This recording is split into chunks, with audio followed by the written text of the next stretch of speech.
Exorcism. It's a scary word that conjures scary images, and you've seen the movies. Demons possessing helpless children in the most perverse ways, screaming and contorting their bodies, or maybe you've seen footage of modern day exorcisms. And unless you were raised in a community where exorcisms are still practiced regularly, these probably strike you as very foreign and weird rituals. But for people living under the late Roman Empire, exorcisms were a common occurrence, and if you were part of the early Christian community, then exorcism was part of your brand. After all, Jesus was arguably best known for his exorcisms. But what's interesting is that ancient people associated health problems with demons. Do you have a migraine headache? Probably because of a demon. Did your wife die in childbirth? Probably a demon's fault. According to the late antique text, the Testament of Solomon, demons could cause everything from ear blockage to tonsil inflammation. So because of what must have been seen as a public health crisis, exorcism was one of the most common practices offered by ritual specialists. Holy men, priests, and other freelance experts from every religious tradition created all types of exorcistic amulets that aimed to keep demons away from you, such as this one from ancient Syria, which portrays a mounted saint stabbing a demon with a spear. Or this amulet inscribed on a piece of silver that calls upon Jesus and a whole list of archangels to protect a woman from demonic harm. Protect Alexandra whom Zoe bore from demons and sorceries and dizziness and from all passion and from all frenzy. Christian liturgy was also frequently used in these exorcisms, implying that Christian clergymen were writing some of these incantations. But why health problems? Why would anyone think that a supernatural being could cause such natural, mundane problems? This strikes us as kind of weird because here in the 21st century, medical science and religious ritual are pretty clearly separated in our mind. Medical science deals with natural bodily problems. Exorcism, if you even believe in it, deals in spiritual problems, supernatural beings, souls, and spirits.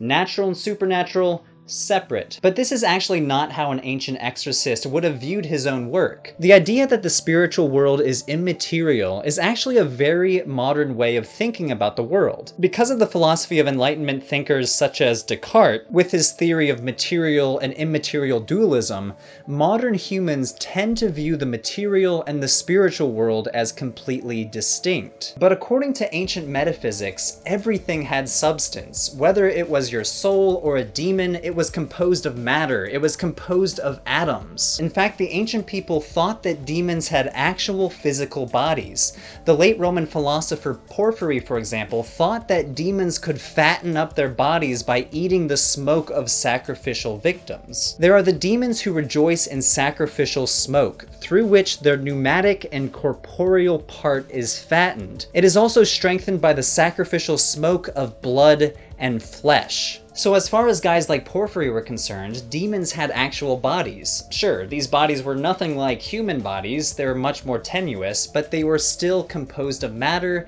and they required sustenance, nourishment from pagan sacrifices. The early Christian theologian Origen describes demon bodies as a subtle thing, tenuous as a breath of air. This might explain why so many protective incantations appear over doorways or windows in antiquity. The idea was demons can't pass through your wall, but they definitely can get through the cracks of your door, so the doorway needed an extra layer of magical protection. So the idea of demonic possession from the vantage point of an ancient person is even more terrifying, because you have the physical substance of a demon inside mixing around with your own bodily substance, almost like a parasite. So because of this, ancient ritual specialists might have viewed exorcism as some form of ancient medical practice, ritualized surgery as you try to remove demonic matter from your own matter. And thinking of demons as having actual bodies might also explain why so many people thought that health problems were caused by demons, because you had an actual demon parasite mixing and messing up your own bodily processes. This all goes to show the subjectivity of terms like medicine, miracles, and magic.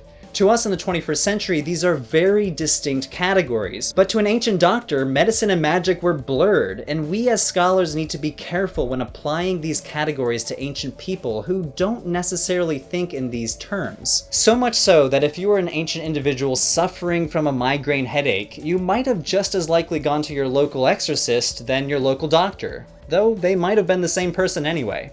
As always, thanks for watching.